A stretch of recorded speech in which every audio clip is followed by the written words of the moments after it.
Pandemi mengakibatkan adanya krisis kesehatan dan ekonomi yang juga dihadapi oleh semua jemaat. Oleh karena itu, Gereja GKI Maranatha membuat kegerakan semua jemaat melalui Lumbung Pengabdian Kasih Maranatha atau LPKM. Pada bulan Juni yang lalu, LPKM sudah memulai dengan membagi paket sembako murah dan bahkan gratis kepada jemaat-jemaat yang membutuhkan. Banyak kesaksian yang diperoleh, yang menguatkan tentang bagaimana pertolongan sekecil apapun bisa menjadi sebuah jawaban doa. Mari terus semangat dan bergerak bersama melalui Lumbung Pengabdian Kasih Maranatha. Untuk penyaluran donasi melalui LPKM, bisa mengirimkan ke akun BCA 222 096 8645 atas nama Yudo Para Irianto atau Bramanto Sefriadi Nugroho. Mengingatkan kembali bagi anggota RKM GKI Maranatha bahwa masa jatuh tempo keanggotaan RKM adalah selama 2 tahun. Oleh sebab itu, anggota RKM dimohon untuk melakukan pembayaran atau mengaktifkan kembali dengan cara mengirim pesan melalui WhatsApp ke Pendeta Umi Daryani di nomor 085 740 968833. Mohon disertakan nama lengkap, alamat, dan nomor handphone yang bisa dihubungi. Pembayaran bisa ditransfer melalui rekening BCA 222 08 40 720 atas nama Joko Junaidi.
Shalom jemaat Tuhan.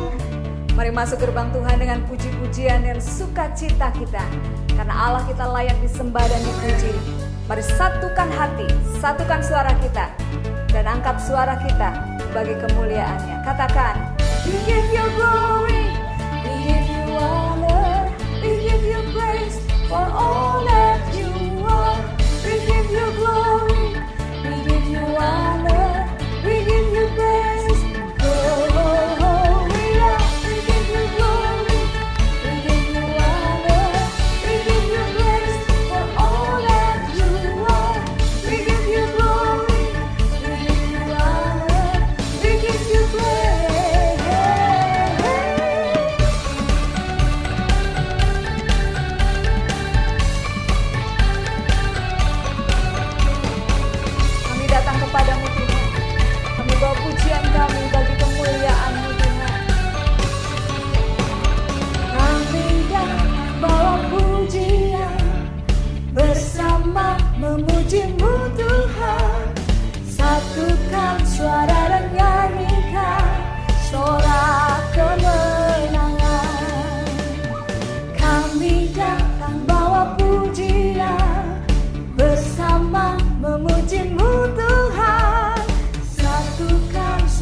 bagimu Tuhan. We give you glory, we give you honor, we give you praise for all that you are. We give you glory, we give you honor, we give you praise.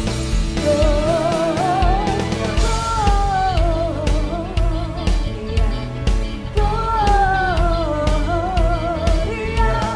besar Tuhan, ditinggikan di atas segalanya.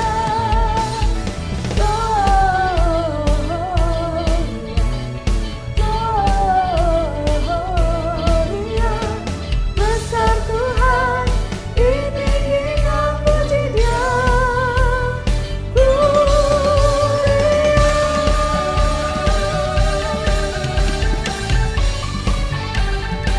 Haleluya.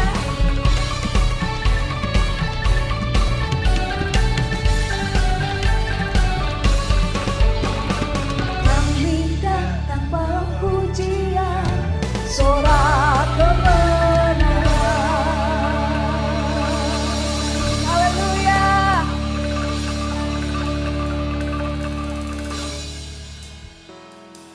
Tuhan, kami bersyukur karena Roh Kudus, Allah yang hidup, ada di dalam kami. Kami tahu Roh Kudus yang memampukan kami, menolong kami, menghibur kami, menguatkan kami di setiap waktu kehidupan kami. Terima kasih ya Roh Kudus, yang merindukan Engkau, hadirat-Mu di tengah kami.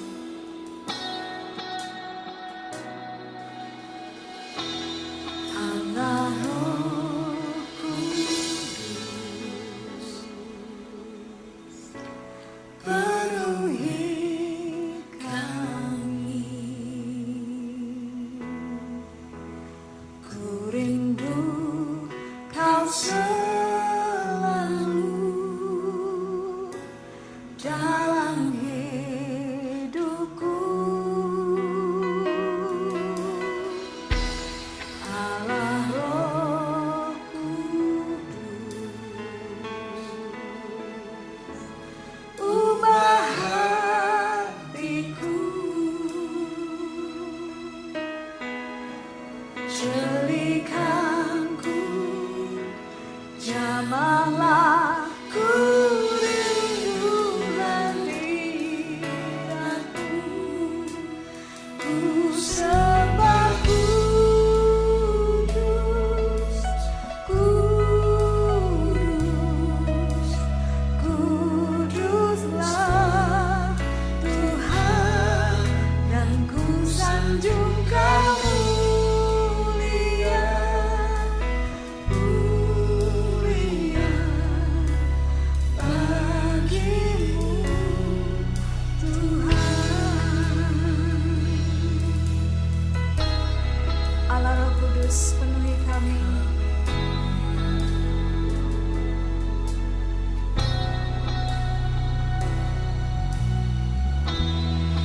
Allah Roh Kudus, penuhi kami. Ku rindu Kau selalu dalam hidupku. Allah Roh Kudus, ubah hati kami ya Tuhan. Celikan mata rohani kami agar kami dapat memandang kemuliaan-Mu, bahkan merasakan hadirat-Mu di tengah-tengah penyembahan kami hari ini Tuhan. Haleluya, haleluya. Sembah Dia, ku sembah kudus, kudus, kuduslah Tuhan, dan ku sanjung Kau mulia,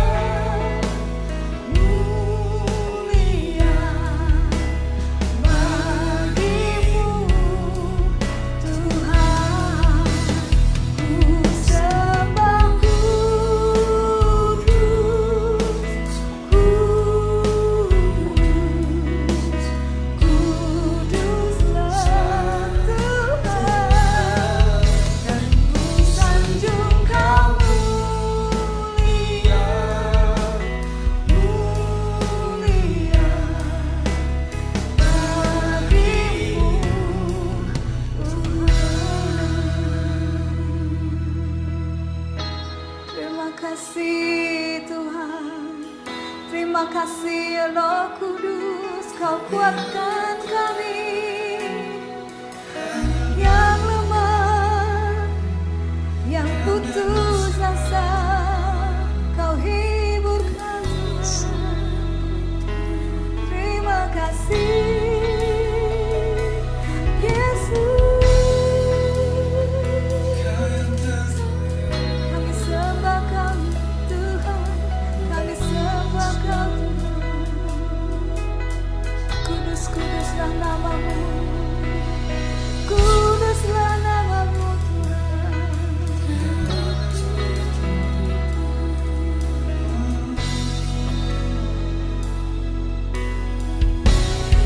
Haleluya.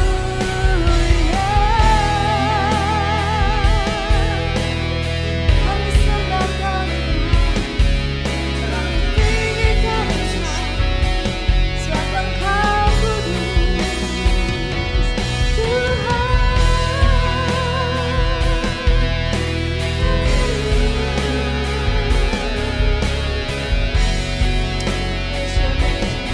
Katakan bersama.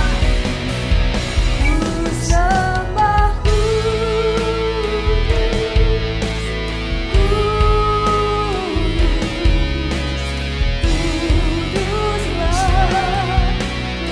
Tuhan, ku sanjung Kau mulia, mulia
Shalom Bapak Ibu Saudara sekalian yang dikasihi oleh Tuhan, senang bisa menjumpai jemaat GKI Maranatha yang diberkati Tuhan, yang dikasihi Tuhan dan selalu disertai Tuhan. Terima kasih juga untuk tim Praise and Worship yang sudah membawa kita menikmati hadirat Tuhan dengan indah, dengan manis, kita rasakan bersama-sama. Nah, hari ini kita siapkan hati kita untuk mendengarkan kebenaran firman Tuhan. Mari kita bersama-sama untuk tunduk kepala dan kita akan berdoa. Bapa, kami bersyukur untuk kesempatan yang indah hari ini. Kami boleh menikmati hadirat-Mu yang manis, hadirat-Mu yang indah di tengah-tengah kami, dan kami siap untuk mendengarkan firman-Mu. Kami siapkan tanah hati kami menjadi tanah yang subur untuk benih firman-Mu. Terima kasih Bapa, kami naikkan syukur di dalam nama Yesus. Kami sudah berdoa dan mengucap syukur. Haleluya. Amin. Bapak Ibu Saudara sekalian, saya ingin sharing firman Tuhan hari ini dan saya memberikan judul dari sharing firman Tuhan ini, berserah menghasilkan kekuatan. Berserah menghasilkan kekuatan. Saudaraku, ada banyak orang mengalami kelelahan di dalam hidupnya. Ada begitu banyak orang mengalami kondisi memikul beban yang berat di dalam hidupnya. Kalau di dalam bahasa Alkitab yang dikatakan Yesus, banyak orang yang mengalami letih, lesu, dan berbeban berat di dalam hidupnya karena begitu banyak tekanan di dalam kehidupan yang mereka harus alami. Tidak mudah mengarungi kehidupan ini karena begitu beban berat yang terus menekan di dalam hidup mereka, sehingga mereka harus menanggung dengan kekuatan yang ada pada dirinya. Nah, saudaraku, ketika seseorang mengalami keletihan dan juga kelesuan dan bahkan berbeban berat, dan itu dialami setiap hari terus-menerus, maka pada satu titik tertentu orang ini akan bisa mengalami yang namanya stres atau depresi. Di puncak daripada tekanan yang begitu berat, beban yang begitu berat, itu akan membawanya dia mengalami depresi dan stres yang cukup berat. Nah, ada banyak faktor yang bisa memicu atau membawa kita mengalami stres dan juga depresi di dalam hidup setiap kita karena beban dan tekanan yang begitu berat. Dan juga mungkin ada banyak orang yang sudah berdoa kepada Tuhan, berkali-kali berdoa memohon kepada Tuhan, dan sampai dalam waktu tertentu yang cukup relatif lama mungkin Tuhan belum menjawabnya, dan Tuhan belum memberikan jawaban atas doa-doa yang dinaikkan kepadanya. Nah, saudaraku yang dikasihi Tuhan, kondisi-kondisi yang semacam ini akan membawa kondisi manusia mengalami sebuah kondisi yang disebut dengan stres atau depresi, dan bebannya berat karena tekanannya juga berat. Nah, saudaraku, ketika mungkin ada di antara kita yang sedang mengalami seperti apa yang saya katakan, mungkin Anda sudah berdoa dan berkali-kali berdoa kepada Tuhan, dan Tuhan belum menjawabnya sampai hari ini, dan beban masih Anda pikul, dan juga tekanan masih Anda alami dalam hidup. Nah, saudaraku, saya memberikan sebuah pengertian yang akan menolong sedikit untuk membuka wawasan, membuka sudut pandang pengertian kita tentang Tuhan di dalam kehidupan ini. Nah, saudaraku yang dikasihi Tuhan, jika Tuhan itu memberikan rencananya di dalam kehidupan kita dan masa depan kita, maka Tuhanlah yang akan memberikan kita jalan dan pertolongan sehingga kita mencapai apa yang telah direncanakannya atas kita. Saya ulangi lagi, jika Tuhan memberikan rencananya dalam kehidupan dan masa depan kita, kita percaya Alkitab yang kita baca, Tuhan berkata bahwa Dia tidak pernah merancangkan kecelakaan, tapi Dia merencanakan masa depan yang penuh dengan pengharapan. Berarti Tuhan memberikan rencananya di dalam kehidupan setiap kita, dan masa depan kita adalah masa depan yang penuh dengan pengharapan. Nah, maka Tuhanlah yang akan memberikan kita jalan dan memberikan kita pertolongan sehingga kita mencapai apa yang telah direncanakannya atas kita. Nah, jadi saudaraku, kalau kita percaya bahwa Tuhan tidak merancangkan kecelakaan di dalam hidup kita, Dia merancangkan hari depan yang penuh dengan pengharapan, maka kita yakin bahwa Tuhanlah yang akan memberikan kita jalan di tengah-tengah dunia ini yang mungkin membuat Anda sulit menemukan jalan bagaimana keluar dari pergumulan dan masalah. Tetapi Tuhan yang memberikan rencana itu adalah Tuhan yang memberikan jalan dan pertolongan sehingga kita bisa mencapai apa yang telah direncanakannya atas kita. Mungkin hal yang perlu untuk kita mengerti dan renungkan adalah bahwa kita harus mengerti ada suatu kebutuhan untuk hidup yang melebihi sekedar keinginan pribadi. Nah, bagaimana kita bisa menemukan jalan dan pertolongan Tuhan? Itu dimulai bagaimana kita harus mengerti ada sebuah kebutuhan di dalam hidup kita yang melebihi sekedar keinginan pribadi di dalam diri setiap kita. Kita ini selalu punya keinginan pribadi, inginnya seperti ini, inginnya seperti ini, inginnya seperti ini. Saya ingin supaya semua akan berjalan dengan baik. Saya ingin supaya punya usaha lancar. Saya ingin supaya ini dan sebagainya. Itu oke dan itu bagus. Tetapi saudaraku, kita harus menyadari di dalam kehidupan ini ada satu kebutuhan untuk hidup kita yang melebihi sekedar keinginan pribadi yang saya sebutkan tadi, saudaraku. Nah, kebutuhan untuk hidup yang melebihi keinginan pribadi itu seringkali kurang kita perhatikan, seringkali tidak kita sadari, bahkan mungkin seringkali kita abaikan. Dan itulah yang menyebabkan kita mudah menyerah. Itulah yang membuat kita bebannya semakin berat. Itulah yang membuat kita mudah kecewa. Kita tidak memiliki kekuatan untuk menghadapi banyak hal di dalam kehidupan ini. Nah, saudaraku, kebutuhan yang melebihi sekedar keinginan pribadi kita itu yang harus kita sadari, saudaraku. Kalau Anda tidak menyadari hal ini, maka Anda gagal menemukan jalan yang Tuhan sudah sediakan. Anda akan gagal menemukan rencana Tuhan yang Tuhan sudah sediakan, dan Anda akan juga tidak memiliki kekuatan dalam menghadapi hidup ini. Nah, seringkali dalam kehidupan ini kita seringkali lebih mudah mencoba terus untuk memaksa diri kita menginginkan segala keinginan pribadi kita. Tapi ada sebuah kebutuhan. Ada sebuah kebutuhan yang lebih daripada keinginan pribadi kita. Yaitu apa kebutuhan itu, saudaraku? Nah, kita mau belajar bersama-sama. Ini yang menjadi kunci untuk kita bisa menemukan jalan dan pertolongan Tuhan di dalam hidup kita. Jadi saya ulangi lagi, saudaraku, ada satu kebutuhan untuk hidup yang melebihi sekedar keinginan pribadi kita dalam setiap hari dalam hidup kita.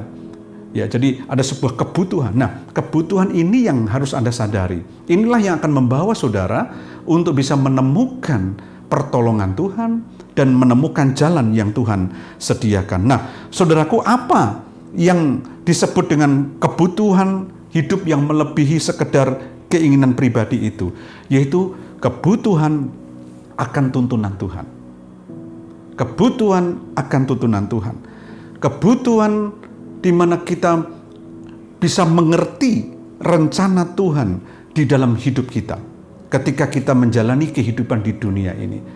Jadi saya ulangi lagi, apa kebutuhan hidup yang melebihi dari sekedar keinginan pribadi kita, yaitu kebutuhan akan tuntunan Tuhan, kebutuhan akan pengertian akan rencana Tuhan di dalam hidup setiap kita. Nah, saudaraku, seringkali ini yang kita abaikan.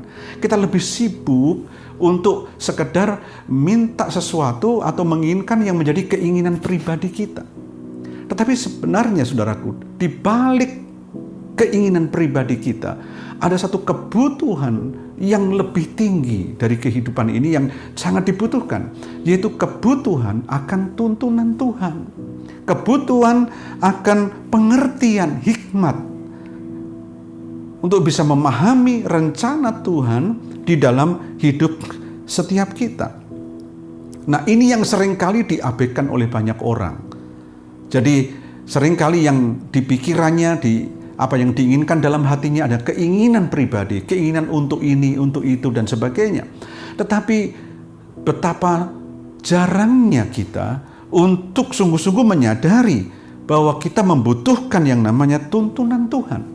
Kita membutuhkan yang namanya pengertian hikmat akan rencana Tuhan di dalam hidup kita di tengah-tengah badai kehidupan di atas muka bumi ini.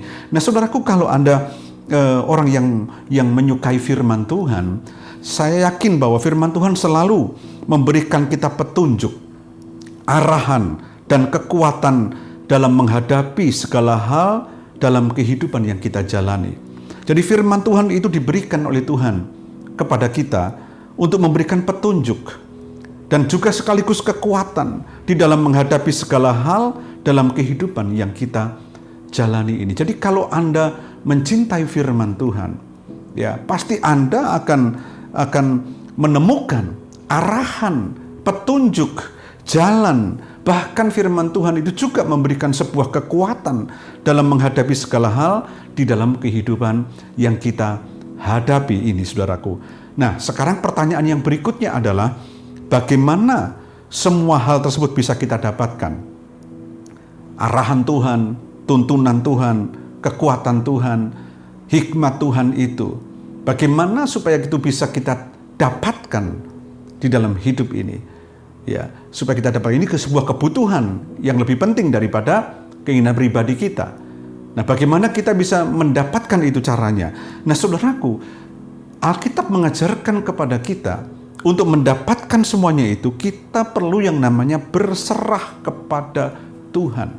Artinya menyerahkan diri kepada Tuhan, kepada kehendaknya, berserah kepada Tuhan. Saudaraku, kata berserah ini, surrender, itu begitu banyak orang tidak mudah untuk melakukannya. Nanti kita akan bahas dengan simpel dan sederhana tentang berserah kepada Tuhan. Nah, saudaraku, jadi kuncinya bagaimana kita bisa menemukan dan kita bisa menemukan tuntunan Tuhan. Dan bagaimana caranya kita bisa mendapatkan kekuatan dari Tuhan, memperoleh hikmat yang dari Tuhan untuk memahami rencana Tuhan di dalam kehidupan ini, yaitu dengan berserah kepada Tuhan, menyerahkan diri kepada Tuhan, kepada kehendaknya. Saudaraku, hidup yang berserah kepada Tuhan akan menuntun kita mengenali tuntunan Tuhan, arahan Tuhan, dan rencana Tuhan yang sempurna atas diri kita. Saya ulangi, bahwa hidup yang berserah kepada Tuhan akan menuntun kita mengenali tuntunan Tuhan dan rencana Tuhan yang sempurna atas diri kita. Nah, sekarang kita akan membahas apa yang dimaksud berserah kepada Tuhan itu. Saudaraku, berserah kepada Tuhan itu artinya adalah menyerahkan segala sesuatunya kepada Tuhan, menyerahkan seluruh hidup kita kepada Tuhan, karena percaya bahwa Tuhan akan memelihara dan memberikan yang terbaik untuk kita. Saya akan ulangi lagi. Berserah kepada Tuhan itu adalah artinya menyerahkan segala sesuatunya kepada Tuhan, karena percaya bahwa Tuhan akan memelihara dan memberikan yang terbaik untuk kita. Jadi menyerahkan segala sesuatu, menyerahkan seluruh kehidupan kita kepada Tuhan, karena kita percaya kepada Tuhan bahwa Tuhan akan memelihara dan memberikan yang terbaik untuk kita. Nah, di dalam berserah kepada Tuhan itu ada tindakan iman yang mempersilahkan Tuhan ikut campur tangan di dalam hidup kita. Nah, ini sebuah problem tersendiri, saudaraku, karena tidak semua orang bisa melakukan ini, saudaraku. Betapa beratnya kita untuk melakukan ini, saudara. Menyerahkan segala sesuatunya kepada Tuhan karena percaya bahwa Tuhan akan memelihara dan memberikan yang terbaik untuk kita. Dan di dalamnya ada tindakan iman yang mempersilahkan Tuhan untuk ikut campur tangan di dalam hidup kita. Saudaraku, menyerahkan hidup kita kepada Tuhan karena percaya. Ingat ini, karena percaya bahwa Tuhan akan memelihara dan memberikan yang terbaik untuk kita. Percaya bahwa Tuhan akan memelihara dan memberikan yang terbaik untuk kita. Itu artinya berserah kepada Tuhan. Di dalamnya ada tindakan iman yang mempersilahkan Tuhan untuk ikut campur tangan di dalam hidup kita. Artinya kita mempersilahkan Tuhan untuk bekerja, ikut campur tangan. Bukan lagi kita mengikuti kehendak diri kita sendiri, tapi Tuhan ikut campur tangan di dalam seluruh kehidupan kita. Karena Dia adalah Tuhan yang sanggup melakukan itu. Nah, saudaraku, Rasul Paulus sangat memahami dengan tepat apa yang disebut berserah kepada Tuhan atau menyerahkan diri kepada Tuhan, mempersembahkan hidup kepada Tuhan. Kita buka Roma 12 ayat yang pertama. Firman Tuhan berkata demikian, Roma 12 ayat yang pertama. Karena itu saudara-saudara, demi kemurahan Allah, aku menasehatkan kamu supaya kamu mempersembahkan tubuhmu sebagai persembahan yang hidup, yang kudus dan yang berkenan kepada Allah, itu adalah ibadahmu yang sejati. Saudaraku, kata mempersembahkan di situ secara harfiah itu artinya adalah mempertaruhkan tubuhmu, mempertaruhkan kehidupanmu sebagai korban yang hidup, mempertaruhkan kepada Tuhan, mempersembahkan kepada Tuhan, mempertaruhkan itu kepada Tuhan, ya, menyerahkan, mempertaruhkan. Dan ini adalah hal yang wajar. Ini adalah hal yang wajar dan masuk akal. Dan itu merupakan hal yang logika dan masuk di akal. Karena apa? Karena Tuhan sudah bermurah hati atas diri kita. Karena kasih-Nya sudah diberikan atas hidup kita. Nah, itu konsepnya Paulus. Demi kemurahan Allah, aku menasihatkan kepada kamu. Allah sudah bermurah hati atas kehidupan kita. Dia sudah menyelamatkan. Dia sudah memberikan keselamatan dalam hidup kita. Dia sudah memberikan segalanya untuk kita. Nah, di dalam kehidupan ini, kita harus mempersembahkan tubuh kita, hidup kita, mempertaruhkan hidup kita sebagai korban yang hidup kepada Tuhan. Dan itu hal yang wajar, yang masuk akal. Karena Tuhan sudah memberikan segalanya. Tuhan sudah bermurah hati di dalam hidup kita. Nah, ini merupakan sebuah pengabdian. Jadi kata mempersembahkan hidup kita, mempertaruhkan hidup kita kepada Tuhan, itu adalah pengabdian kepada Tuhan. Pengabdian kepada Tuhan sebagai respon akan kebaikan Tuhan atas diri kita. Nah, saudaraku, artinya begini. Kita tidak lagi hidup bagi diri kita sendiri. Kita tidak hidup hanya untuk diri sendiri, menuruti keinginan kita sendiri. Tapi sesungguhnya kita sudah mati, disalibkan. Diri kita ini, daging kita, tubuh dosa, tubuh fana kita sudah disalibkan bersama dengan penyelamat kita, yaitu Yesus Kristus. Kita hidup mengikuti kehendak-Nya. Nah, di dalam kehidupan ini, saudaraku, ada banyak keinginan-keinginan dalam diri kita yang mencoba untuk selalu berjuang dengan kekuatan diri sendiri menghadapi situasi yang ada, yang begitu berat, yang begitu menekan kita. Kita mencoba menghadapinya sendiri. Nah, padahal saudaraku, bahwa sesungguhnya kekuatan kita itu kita dapatkan ketika kita berserah kepada Tuhan. Ketika kita berserah, kita menyerahkan hidup kita kepada Tuhan. Karena Tuhan sudah menebus hidup kita. Dan Tuhan sudah menolong kita. Dan kita sudah menjadi milik-Nya. Dan itu sebabnya Rasul Paulus mengatakan kepada kita bahwa sesungguhnya berserah kepada Tuhan, mempersembahkan hidup kita kepada Tuhan, itu adalah bagian daripada pengabdian hidup kita kepada Tuhan. Di sanalah letak kekuatan yang datang dari Tuhan, yang diberikan kepada kita. Nah, saudaraku yang dikasihi Tuhan, berserah atau menyerahkan diri setiap hari kepada Tuhan sesungguhnya merupakan gaya hidup kita sebagai orang yang percaya. Jadi saya ulangi lagi, berserah atau menyerahkan diri setiap hari kepada Tuhan, ya, mempersembahkan hidup kepada Tuhan, sesungguhnya merupakan gaya hidup kita sebagai orang yang percaya. Nah, inilah kehidupan yang mati bagi diri sendiri, tetapi hidup bagi Tuhan. Saya ulangi, berserah atau menyerahkan diri setiap hari kepada Tuhan, sesungguhnya merupakan gaya hidup kita, lifestyle kita sebagai orang yang percaya. Inilah kehidupan yang mati bagi diri sendiri, tetapi hidup bagi Tuhan. Itu yang Paulus maksudkan. Paulus berkata, demi kemurahan Allah, aku menasihatkan kamu, supaya engkau mempersembahkan hidupmu. Kau berserah kepada Tuhan, kau mengabdi hidupmu kepada Tuhan. Karena Tuhan sudah bermurah hati. Dan ketika kita lakukan itu menjadi gaya hidup kita, maka itulah yang disebut kehidupan yang hidup bagi Tuhan. Nah, di sanalah letak kekuatan hidup kita. Nah, saudaraku, bahkan Rasul Paulus mengatakan dengan luar biasa, dengan bahasa yang sangat-sangat dalam sekali. Kita lihat Galatia 2 ayat 20. Rasul Paulus berkata demikian, namun aku hidup, dikatakan. Namun aku hidup, tetapi bukan lagi aku sendiri yang hidup. Dia hidup, tapi bukan aku sendiri yang hidup. Dia hidup di dalam daging. Dia hidup seperti kita hari ini pada waktu itu. Tetapi bukan aku sendiri yang hidup, bukan diriku sendiri yang hidup, melainkan Kristus yang hidup di dalam aku. Perhatikan saudaraku. Jadi hidup Paulus adalah hidup yang sudah dipersembahkan. Hidup yang sudah berserah kepada Tuhan. Hidupnya bukan lagi dirinya sendiri, tetapi Kristus yang hidup di dalam aku. Dan hidupku yang kuhidupi sekarang di dalam daging, ya, adalah hidup oleh iman dalam Anak Allah yang telah mengasihi aku dan menyerahkan dirinya untuk aku.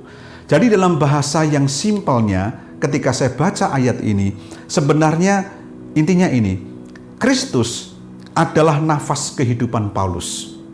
Bagaimana bisa disebut sebagai nafas kehidupan Paulus?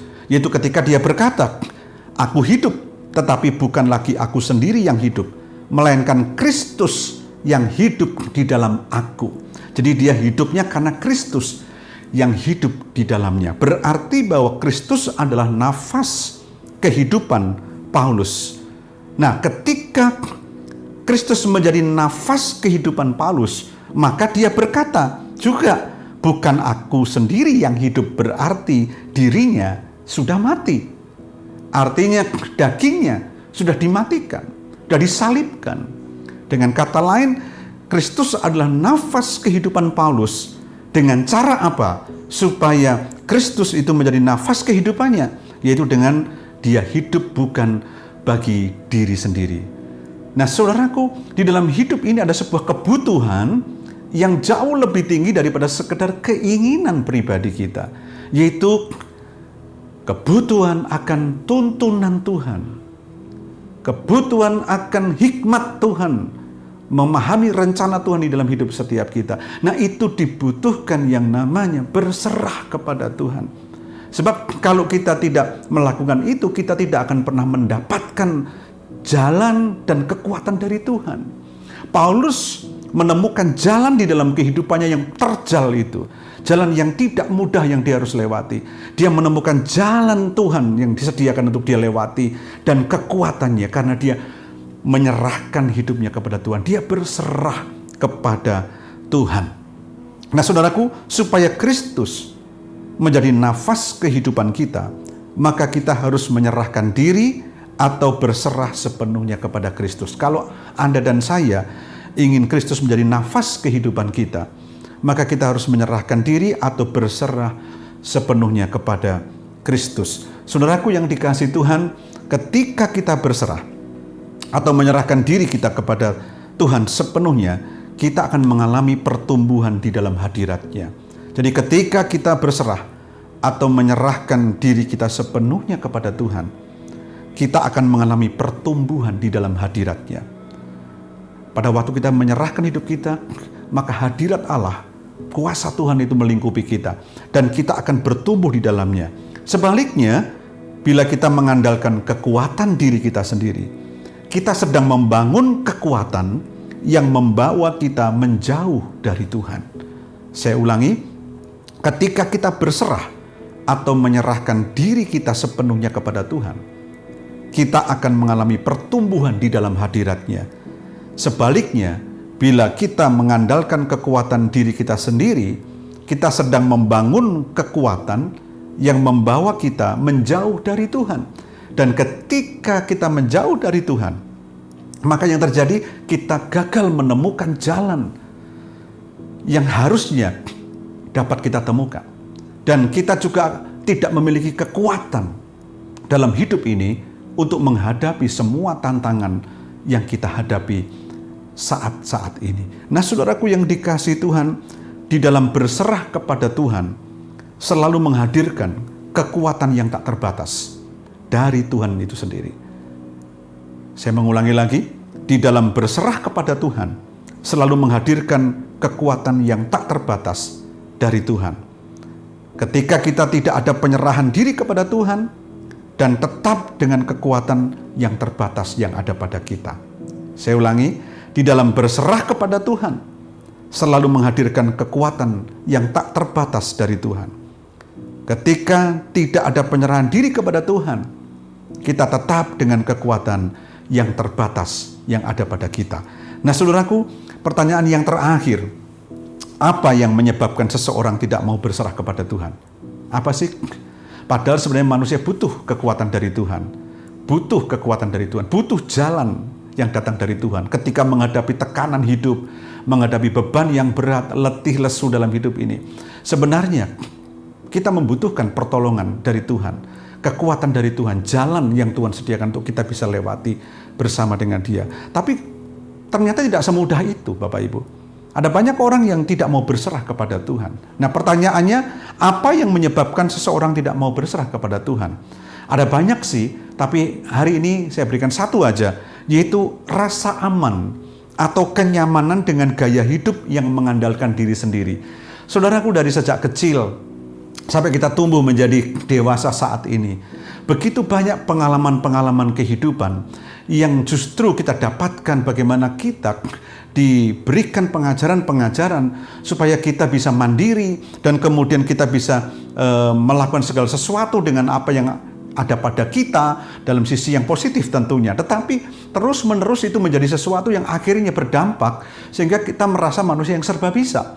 Kita bisa punya kekuatan yang bisa menghadapi segalanya dan sebagainya. Kita begitu yakin kepada diri sendiri, bukan kepada Tuhan, bukan percaya kepada Tuhan, tapi kepada diri sendiri.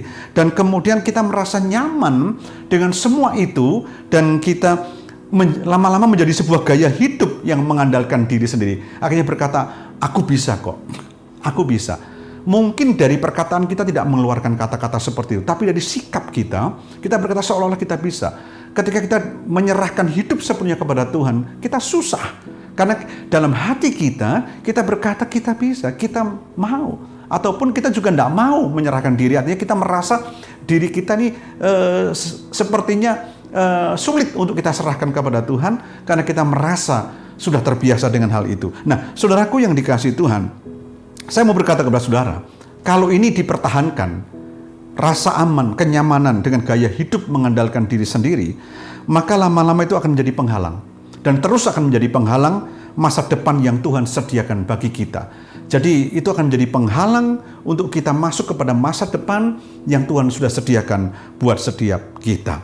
Dan juga hal tersebut juga akan menjadi kekuatan yang menyusutkan, menyusutkan kemampuan kita yang sesungguhnya yang Tuhan sudah sediakan di dalam anugerah-Nya.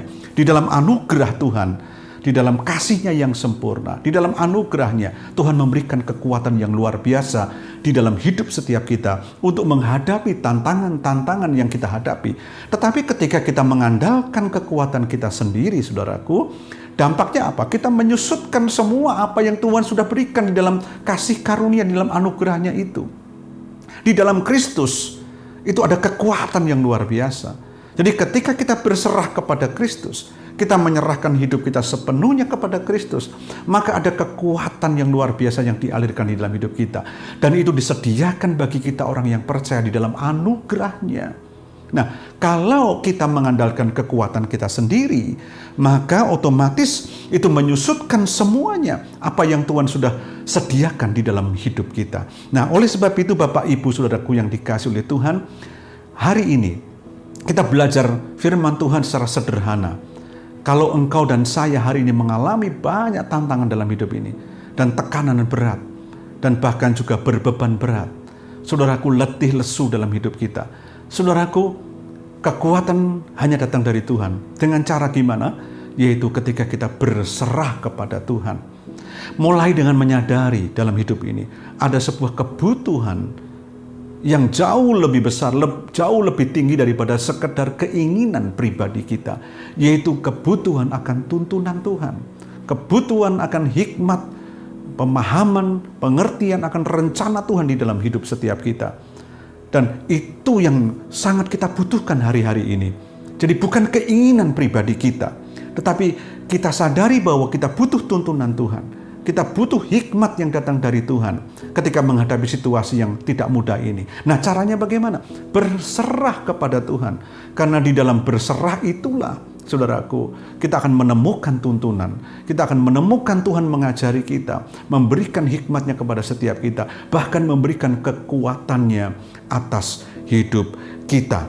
Nah, sehingga kita bisa hadapi dan kita melewati hari-hari di depan ini dengan kemenangan yang Tuhan sudah sediakan. Nah, saya berdoa apa yang saya bagikan ini akan memberkati kita sekalian, dan itu akan membawa hidup kita semakin berserah kepada Tuhan. Ada kekuatan di balik berserah itu. Saudaraku, berserah akan menghasilkan kekuatan yang luar biasa. Ketika Anda berserah kepada Tuhan, maka kekuatan Tuhan yang tak terbatas itu akan dilimpahkan di dalam hidup saudara. Ya, biarlah firman Tuhan ini memberkati Bapak, Ibu, saudara sekalian. Mari kita akan berdoa untuk firman Tuhan. Tuhan, kami bersyukur untuk firman-Mu hari ini. Berkati firman-Mu Tuhan, kami sungguh membutuhkan pertolongan-Mu. Kami membutuhkan hikmat, pengertian akan rencana-Mu dalam hidup kami ini Tuhan. Ketika kami menghadapi berbagai banyak tantangan, Tuhan kuatkan dan teguhkan hati kami. Kami terus menyerahkan hidup kami sepenuhnya, berserah kepada-Mu Tuhan. Bahwa kami tahu ada sebuah kebutuhan yang jauh lebih tinggi daripada keinginan pribadi kami Tuhan, yaitu kebutuhan akan tuntunan-Mu. Dan biarlah kami berserah setiap hari kepada-Mu Tuhan. Kami tahu ketika kami berserah kepada-Mu Tuhan, maka kekuatan-Mu akan Kau limpahkan dalam hidup kami. Tapi ketika kami tidak berserah kepada-Mu, tidak menyerahkan diri kami sepenuhnya kepada-Mu Tuhan, kami sedang membangun kekuatan untuk menjauh dari Tuhan. Dan ketika kekuatan menjauh dari Tuhan ada pada kami kehilangan jalan, kami kehilangan hikmat, dan kami kehilangan tuntunan Tuhan di dalam hidup ini. Terima kasih Tuhan. Kami bersyukur untuk firman-Mu. Berkati setiap umat-Mu Tuhan. Umat yang Engkau kasihi ini. Tuhan, Kau sertai di tengah-tengah badai kehidupan. Di tengah-tengah situasi yang tidak mudah ini. Tuhan, umat-Mu berserah kepada-Mu Tuhan. Mereka menyerahkan hidupnya sepenuhnya kepada-Mu. Dan kami tahu, kami percaya Engkau Allah yang setia. Ketika kami berserah, kami percaya bahwa Allah lah yang sanggup memelihara hidup kami. Dan Allah yang sanggup memberikan kekuatan dan memberikan yang terbaik di dalam hidup kami. Terima kasih Bapa, berkati firman-Mu dalam nama Yesus kami sudah berdoa. Haleluya. Amin. Katakan bersama.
Bapak Ibu Saudara sekalian, tanggal 17 Agustus tahun ini, tinggal 2 hari lagi, kita merayakan kemerdekaan Republik Indonesia yang ke-76. 76 tahun bangsa ini berdiri, berjuang, dan terus membangun. Dan bangsa ini terus mengerjakan apa yang menjadi visi daripada pemimpin-pemimpin terdahulu. Dan Bapak Ibu Saudara sekalian, tujuannya adalah supaya bangsa ini menjadi bangsa yang kuat, bangsa yang mandiri, bangsa yang sungguh disegani oleh banyak bangsa di dunia ini. Tapi satu hal di atas semua yang dikerjakan oleh tangan manusia, sesungguhnya bangsa ini ada di dalam tangan Tuhan. Tuhanlah yang menghendaki bangsa ini berdiri. Tuhanlah yang secara ilahi mengizinkan bangsa ini lahir.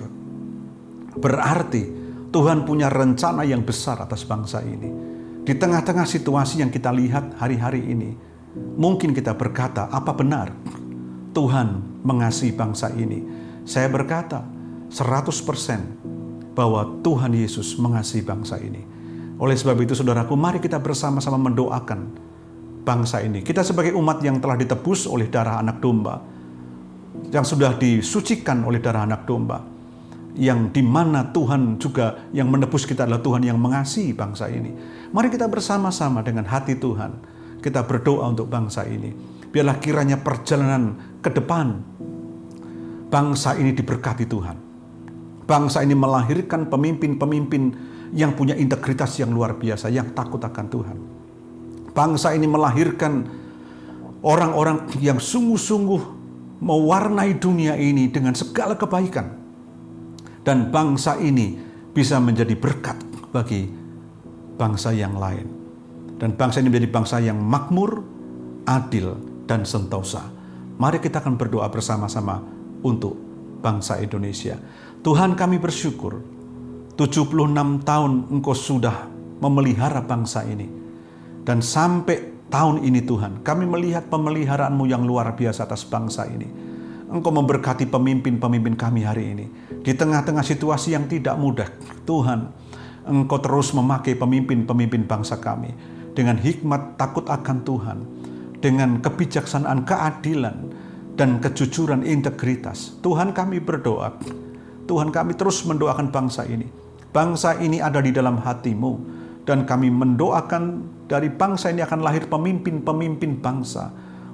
Pemimpin-pemimpin negeri ini yang takut akan Tuhan, yang hidup dalam integritas, yang sungguh-sungguh mengasihi Engkau.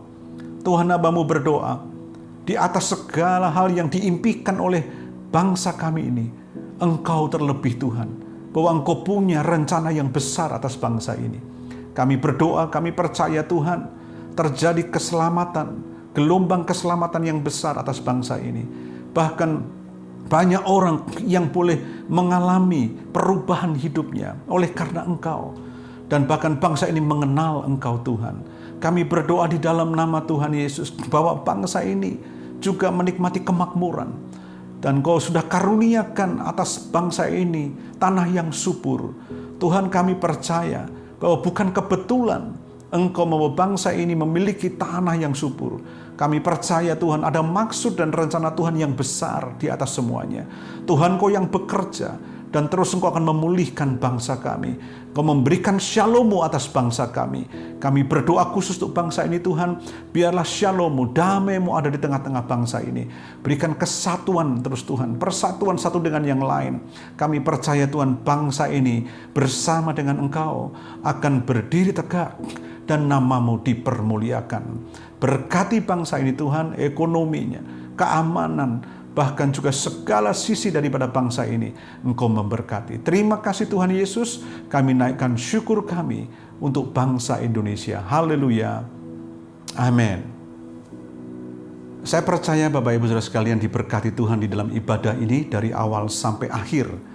Lewat pujian dan penyembahan, lewat firman Tuhan, dan juga lewat doa untuk bangsa dan negara kita yang 76 tahun sudah merdeka. Nah saudaraku yang dikasihi Tuhan, sebelum kita akan mengakhiri ibadah kita, buat Bapak Ibu Saudara sekalian yang mengikuti ibadah ini dan pertama kali engkau membuka hati untuk terima Yesus, dan engkau bersedia juga untuk membuka hati untuk mengundang Yesus masuk di dalam hati saudara. Kalau Anda ingin sungguh-sungguh dibimbing lebih lanjut dan ingin menerima bimbingan untuk bertumbuh iman Bapak Ibu Saudara sekalian, bisa menghubungi nomor yang tertera di dalam layar kaca, dan kami akan membantu Bapak Ibu Saudara sekalian untuk bertumbuh di dalam Kristus. Tapi sebelumnya ikuti doa saya buat Bapak Ibu yang baru pertama kali terima Yesus pada saat ini. Mari kita berdoa bersama-sama sebelum kita menutup, dan saya minta Bapak Ibu yang baru pertama kali untuk menerima Yesus, mari ikuti saya berdoa. Tuhan Yesus, aku datang kepadamu. Aku mau mengundang Engkau sebagai Tuhan dan Juru Selamat dalam hidupku. Ampuni segala pelanggaran dan dosaku. Sucikan dengan darah-Mu yang kudus. Aku mau hidup benar. Aku mau mengenal Engkau. Aku mau hidup baru. Tuhan, berikan hati yang baru. Berikan roh yang baru dalam hidupku. Sekali lagi aku buka hatiku. Aku mengundang Engkau sebagai Tuhan dan Juru Selamat dalam hidupku, untuk masuk dalam hatiku, bertahta di dalam hidupku. Terima kasih Tuhan, terima kasih. Bapak Ibu Saudara sekalian, mari kita akan mengakhiri ibadah kita dan kita akan berdoa bersama-sama. Bapa, kami bersyukur untuk anugerah-Mu yang luar biasa, yang Kau limpahkan buat hidup setiap kami. Kami bersyukur Tuhan untuk kasih setia dan rahmat-Mu yang selalu baru buat hidup kami. Tuhan, kami berdoa untuk setiap umat-Mu Tuhan, yang saat ini sedang mengalami sakit apapun yang diderita oleh mereka. Mungkin mereka sedang berjuang dengan COVID-19, cancer, dan berbagai penyakit yang lain. Tuhan, kami percaya bahwa Tuhan sudah memulihkan dan menyembuhkan mereka oleh kuasa darah-Mu Tuhan. Di dalam nama Tuhan Yesus, Engkau memulihkan dan menyembuhkan mereka. Kami juga berdoa untuk ekonomi, rumah tangga, keuangan mereka, studi mereka Tuhan. Kalau ada di antara mereka yang sedang mencari pekerjaan juga, Tuhan campur tangan. Tuhan menolong mereka, berkati dengan luar biasa. Terobosan demi terobosan yang Engkau kerjakan terjadi dalam hidup mereka. Tidak ada yang mustahil bagi-Mu Tuhan. Terima kasih Bapa, kami naikkan syukur kami Tuhan untuk semuanya. Terima kasih. Mari kita akan angkat kedua belah tangan kita dan terima berkat. Jemaat Tuhan yang dikasihi Tuhan, jemaat Tuhan yang sungguh-sungguh merindukan Tuhan, jemaat yang selalu disertai Tuhan, biarlah Engkau terima berkat, damai, sejahtera daripada Allah Bapa, kasih daripada Tuhan Yesus Kristus, dan oleh persekutuan Roh Kudus menyertai Bapak Ibu Saudara sekalian dari saat ini sampai Yesus datang yang kedua kalinya. Engkau akan menjadi umat Tuhan yang diberkati oleh Tuhan dalam rumah tanggamu, pekerjaanmu, studimu, dan pelayananmu. Sepanjang minggu ke depan, Tuhan membawa engkau naik dan tidak turun. Apa yang kau kerjakan di dalam nama Yesus, Tuhan membuatnya berhasil. Terimalah berkat ini. Haleluya. Amin. Bapak Ibu Saudara sekalian, sampai jumpa di ibadah online minggu depan. Tuhan memberkati.